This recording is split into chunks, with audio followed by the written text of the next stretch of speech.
काय करतेस ग? हाय सर्वांना ज्ञानदाचा नमस्कार. सर्वांना मकर संक्रांतीच्या शुभेच्छा. तिळगुळ घ्या, गोड गोड बोला. पण तिळगुळ का वाटतात का संक्रांतीला? आजीबाईला विचारूया. ब ए ब काय ग बाई? आजी, संक्रांतीला तिळगुळ का वाटतात ग? हा मला बसू दे. पाय गेले बाय मावाले. हा अगं तिळगुळ ना गरम राहतात. या दिवशी ना शरीराला ऊब मिळती. मग संक्रांतीला काय होतं?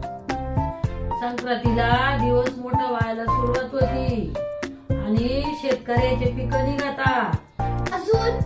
अजून ना आमच्या काळात आहे ना असे लाडू नव्हते.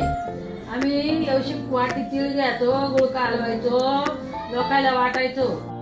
अगं त्या दिवशी एकोणारीच्या सवासणी घरी जाते, वाण लुटीते, हळदी कुकू करते.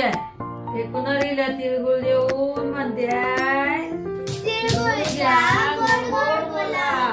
धरा लाडू. अरे पाडू.